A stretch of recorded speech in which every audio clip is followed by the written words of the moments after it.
Kita tuan-tuan rahmati Allah Ta'ala, orang Islam, mengaku Islam, semaya beh. Nah, ramai juga orang yang mengaku Islam duduk neraka paling bawah sekali. Kenapa? Kerana munafik. Kerana jadi munafik, mengaku Islam. Nah, kita nilai sendiri, kita cek diri kita siapa. Tujuan gapo apa baca benda ni? Tujuan gapo duk royak hak ni? Kerana supaya kita jaga-jaga. Kerana kita ni Allah Taala bagi dah nikmat kepada kita Islam. Beranak tu bepoh tu Islam lalu dah. Nah, cuma ada beberapa kesilapan kita.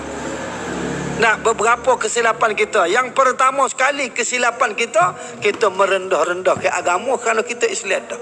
Alah, nak mengaji agama buat berapa lagi? Kita Islam dah ke? Nah, ngaji tak ke tak erti lagi bab-bab Islam. Semaya tu Allah lah. Duk tengok dah mak pok semaya. Nah, akhirnya ramai mana orang yang semaya dengan tiru-tiru tak erti, kih tak belajar. Nah, kih tak belajar. Ramai mana?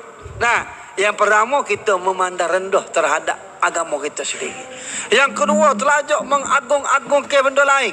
Duk kejar siji nak kepada kejayaan. Nah, akhirnya hatta nak ngaji tak reti agama tak apa.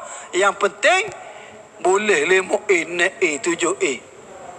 Nah, sanggup bayar tuition kerana anak tak reti bahasa Inggeris. Rela habis pitih bayar tuition nak suruh anak pandai bahasa Inggeris. Nah, cikgu ngaji Quran minta 50 hias sebulan. Mungkin 50 hias malam 50 hias sebulan.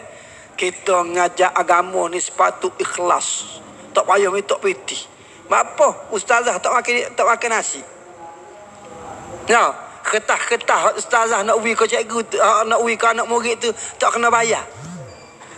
Nah, ustazah beli tak pakai piti. 50 hias sebulan berkira. Nah, tapi tuition untuk anak reti bahasa Inggeris 400 sebulan tak apa. Yang penting 9A. Betul ke tak? Betul. Nah, terlajuk mengejar, memperlekeh ke agama, terlajuk mengejar dunia.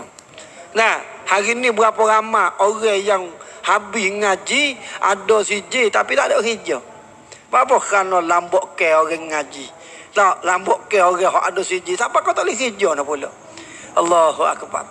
Hak tak ada hak tak reti, hak duk ngaji pondok, kerja belalana kat kampung. Nak kerja belalana. Nah, suk tak ada arah, jadi tuk siuk sejik. Tak apa dah. Nah, pasal apa? Pasal memang tu tugas tanggungjawab kita atas dunia.